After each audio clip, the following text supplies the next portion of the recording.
Halo semua, selamat datang, selamat bergabung di video ini. Kali ini saya ingin membahas sebuah ramalan cinta untuk zodiak Capricorn di sepanjang bulan Februari tahun 2025. Sun, Moon, Rising, Venus tidak resign untuk semua. Capricorn di luar sana mungkin hanya resign untuk sebagian atau untuk beberapa dari zodiak Capricorn saja. Dan misal apa yang saya sampaikan ini nanti menurut teman-teman cukup bermanfaat atau cukup resonate, jangan lupa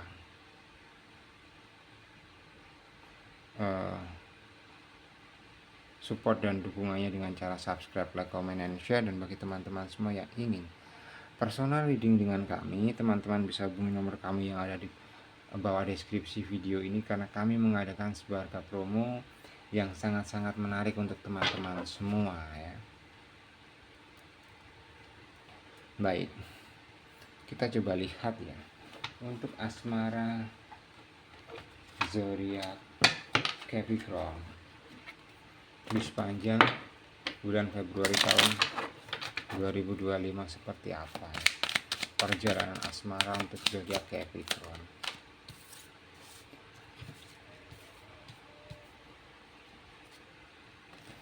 Ya, kayak gini loh. Ini kalau saya melihat bisa Capricorn yang masih single ya, atau yang ada permasalahan yang cukup signifikan. Contoh gini, saat ini kamu itu kayak apa ya, bingung dengan apa yang sudah terjadi di dalam sebuah perjalanan asmara kamu. Kok semua yang terjadi di dalam sebuah asmara kamu itu tidak sesuai dengan harapan kamu, tidak sesuai dengan ekspektasi kamu.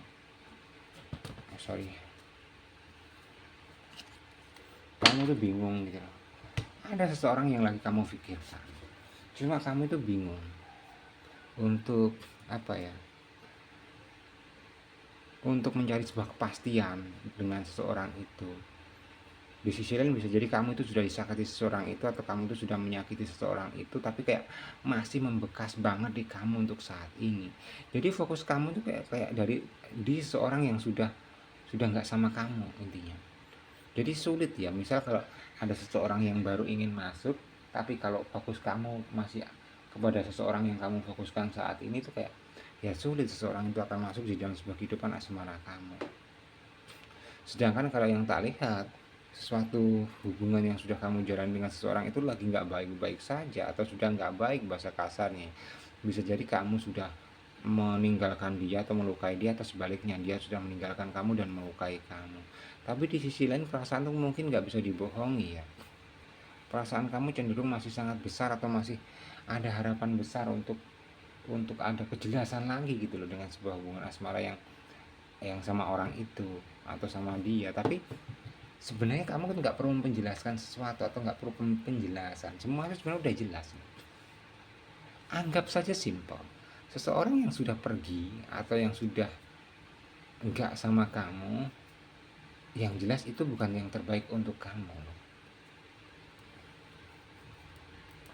Kita harus bisa berpositif thinking di dalam sebuah hubungan yang asmara.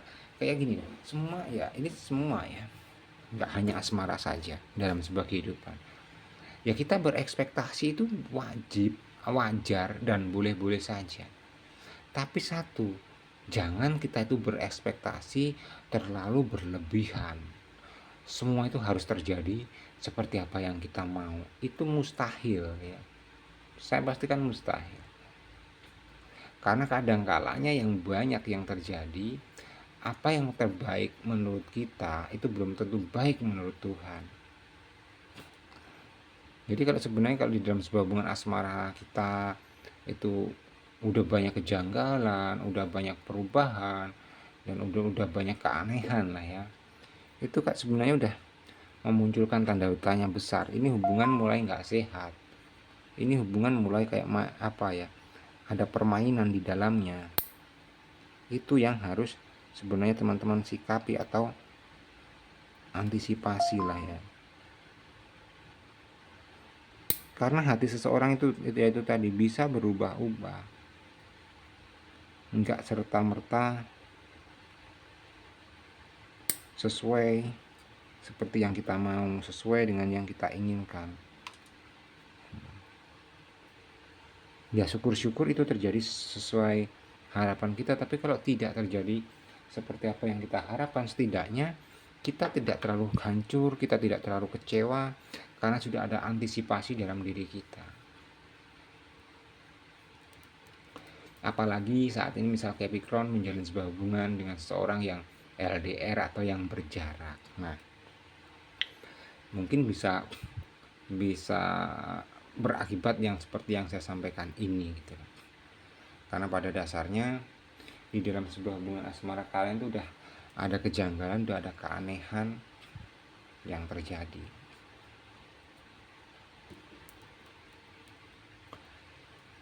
Jadi jelas banget ya untuk Capricorn. Sebenarnya apa sih yang kamu harapkan dengan seseorang yang kamu tunggu saat ini gitu. Toh endingnya ini udah jelas ya. Kalau kamu menunggu dia sampai kapanpun itu, misal ada klarifikasi atau ada kabar, itu cuma hanya memberatkan kamu loh, bukan memperingan kamu, tidak, memberatkan. Dan mau sampai kapan? Apa sebenarnya sedih dan bahagia di dalam sebuah hubungan itu pilihan. Mau teman-teman aku ya atau tidak, ya seperti itu. Ya. Kebahagiaan dan kesedihan dalam setiap hubungan manusia itu kayak pilihan. Contoh nih, kita sudah memilih kan untuk bahagia bersama, tapi nyatanya pasangan kita mulai aneh, mulai nyeleweng, mulai main-main. Nah, kalau kita mengikuti alur, pasti ya jatuhnya kita akan sedih. Tapi kalau kita memilih untuk kita terbahagia, contoh, oke, berarti dia nggak terbaik untuk saya. Oh, berarti Tuhan mengirimkan dia kepada saya untuk pembelajaran dalam kehidupan. Sesimpel itu, misal kalau kita memaknai hubungan dengan cara simpel, ya insya Allah semua itu akan segera berlalu gitu. Ya pasti sedih lah. Misal kita dikhianati seseorang, siapa sih yang nggak sedih? Cuma gimana caranya pembawaan kita atau pengelolaan emosional kita dalam diri, misal dihadapkan dengan hal-hal seperti ini tuh kita gercep bahasanya, insya Allah kita nggak berlarut-larut, kita nggak lebih dalam lagi terjerumus di energi sebuah kesedihan ya, untuk Capricorn. Itu ya kurang lebih energi yang saya bisa bacakan, atau kurang lebih energi yang bisa saya sampaikan perihal sebuah perjalanan asmara untuk zodiak Capricorn di sepanjang bulan Februari tahun 2025. Ya sangat memprihatinkan lah kalau bisa dibilang hubungan yang sudah atau yang sedang kamu jalani atau yang sedang kamu lewati, Capricorn.